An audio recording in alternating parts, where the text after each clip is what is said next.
Hello दोस्तों, आप सभी का हमारे YouTube चैनल फास्ट कैलकुलेशन में स्वागत है। तो इससे पहले की वीडियो में क्वेश्चन नंबर 8 तक डिस्कस कर लिया था एक्सरसाइज 1.3 के।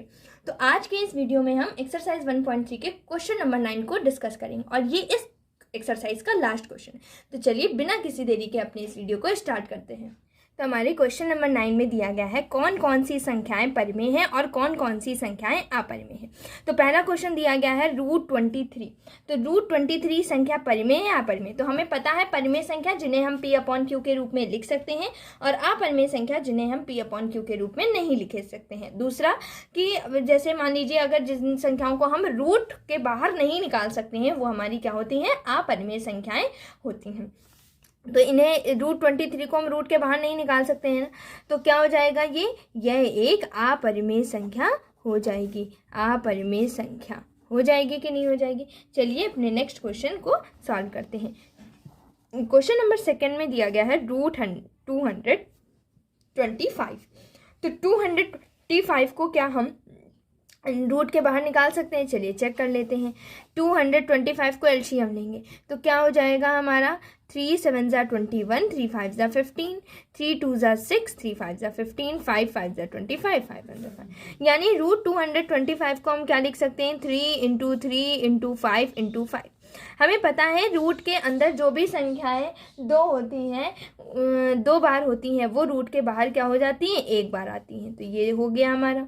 फिर 3 क्या था हमारा, रूट के अंदर 2 बार था कि नहीं था, 1 बार बाहर आ जाएगा। 5 2 बार था, 1 बार बाहर आ जाएगा, रूट हट जाएगा। 5 3 जा क्या हो गया, 15। तो √25 को जब मैंने सॉल्व किया तो हमारे पास क्या आया, 15 आया, जो कि एक क्या है, परिमेय संख्या है। 15 के नीचे कुछ नहीं है, मतलब मान लेंगे 1 है। तो P/Q के रूप में है कि नहीं है, और Q क्या आपका 0 है, यानी हर क्या 0 है, नहीं है। तो ये क्या हो जाएगी, ये एक परिमेय संख्या हो जाएगी। ये क्या हो जाएगी, ये एक परिमेय संख्या हो जाएगी। चलिए अपने नेक्स्ट क्वेश्चन को सॉल्व करते हैं। क्वेश्चन नंबर 3 पार्ट में दिया गया है 0.3796। इसमें क्या है, इसमें तो आप P/Q के रूप में चेंज कर ही सकते हैं। 0.3796 दिया गया है। पॉइंट हटाएंगे, पॉइंट के बाद कितने नंबर थे, 1 2 3 4, तो 1 के साथ उतने ही 0 लगा दीजिए। हमारे पास क्या आ जाएगा, 3796/1 के साथ 4 0 लगा दीजिए। तो बताइए ये P/Q के रूप के जैसा है कि नहीं है, और क्या Q आपका 0 है, Q हमारा क्या नहीं है, नॉट इक्वल 0 है। तो अतः ये कैसी संख्या हो जाएगी हमारी, यह एक परिमेय संख्या हो जाएगी। ये कैसी संख्या हो जाएगी, परिमेय संख्या हो जाएगी। चलिए अपने नेक्स्ट क्वेश्चन को सॉल्व करते हैं। क्वेश्चन नंबर 4 पार्ट में दिया गया है 7.478 और डैश डैश डैश।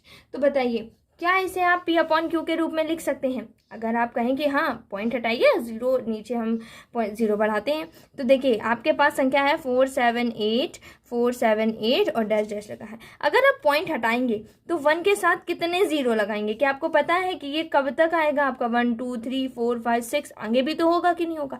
तो आप नहीं लगा सकते हो यहाँ पर, तो नहीं लगा सकते हो यानी कि इसे आप ऐसे नहीं लिख सकते हैं, P/Q के रूप में नहीं लिख सकते हैं। अतः ये क्या हो जाएगी, ये एक अपरिमेय संख्या हो जाएगी। कैसी संख्या हो जाएगी, अपरिमेय संख्या। नेक्स्ट पार्ट को सॉल्व करते हैं। क्वेश्चन नेक्स्ट पार्ट में आपको क्वेश्चन दिया गया है 1.10 100 एंड 100, इस तरीके से 1 4 टाइम्स 0 और डैश डैश लगा है। तो बताइए अब इसमें क्या हो जाएगा हमारा 1।